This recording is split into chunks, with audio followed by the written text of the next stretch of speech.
Purgatory, Chapter 12. Pains of Purgatory. Bellarmine and Saint Christine the Admirable. The learned and pious cardinal then proceeds to relate the history of Saint Christine the Admirable, who lived in Belgium at the close of the 12th century, and whose body is preserved today in Saint Trond, in the Church of the Redemptorist Fathers. The life of this illustrious virgin was, he says, written by Thomas de Cantemperie, a religious of the order of Saint Dominic, an author of worthy of credit, and contemporary with the saint. Cardinal James de Vitry, in the preface to the life of Maria de Ognies, speaks of a great number of holy women and illustrious virgins, but the one whom he admires above all others is Saint Christine, of whom he relates the most wonderful deeds. This servant of God, having passed the first years of her life in humility and patience, died at the age of 32. When she was about to be buried, and the body was already in the church, resting in an open coffin, according to the custom of the time, she arose full of vigor, stupefying with amazement the whole city of Saint Trond, which had witnessed this wonder. The astonishment increased when they learned from her own mouth what had happened to her after her death. Let us hear her own account of it. As soon, said she, as my soul was separated from my body, it was received by angels, who conducted it to a very gloomy place, entirely filled with souls. The torments which they were there endured appeared to me so excessive that it is so impossible for me to give any idea of their rigor. I saw among them many of my acquaintances, and deeply touched by their sad condition. I asked what place it was, for I believed it to be hell. My guide answered me that it was purgatory, where sinners were punished who, before death, had repented of their faults but had not made worthy satisfaction to God.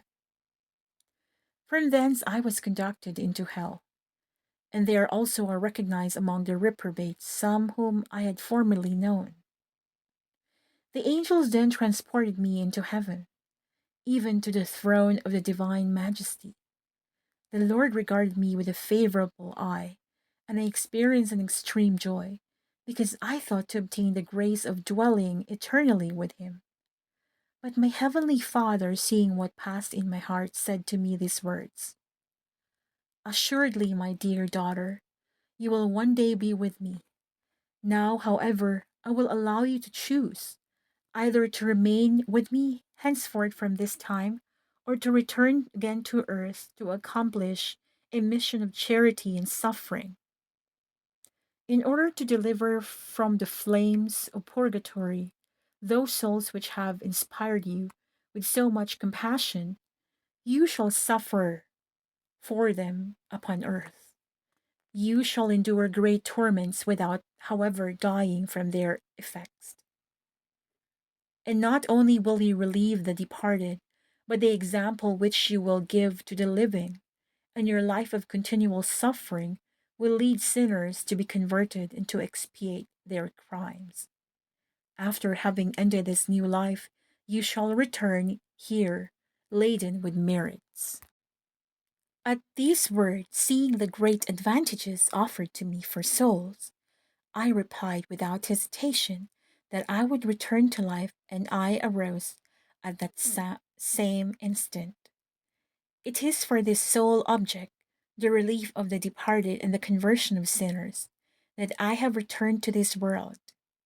Therefore be not astonished at the penances that I shall practice, nor at the life that you will see me led from henceforward.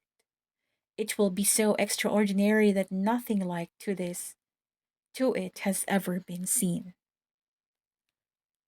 All this was related by the saint herself. Let us now see what the biographer adds in the different chapters of her life. Christine immediately commenced the work for which she had been sent by God, Renouncing all the comforts of life and reduced to extreme destitution, she lived without house of fire or fire, more miserable than the birds of the air, which have a nest to shelter them. Not content with these privations, she eagerly sought that all that could cause her suffering. She threw herself into burning furnaces, in their suffering so great torture that she could no longer bear it. She uttered the most frightful cries. She remained for a long time in the fire, and yet, on coming forth, no sign of burning was found upon her body. In the winter, when the Muse was frozen, she plunged herself into it, staying in that cold river not only hours and days, but for entire weeks, all the while praying to God and imploring His mercy. Sometimes, whilst praying in the icy waters, she allowed herself to be carried by the current down to a mill, the wheel of which whirled her round in a manner frightful to behold, yet without breaking or dislocating one of her bones. On other occasions, followed by dogs, which bit and tore her flesh, she ran, enticing them into the thickets and among the thorns, until she was covered with blood. Nevertheless, on her return, no wound or scar was to be seen.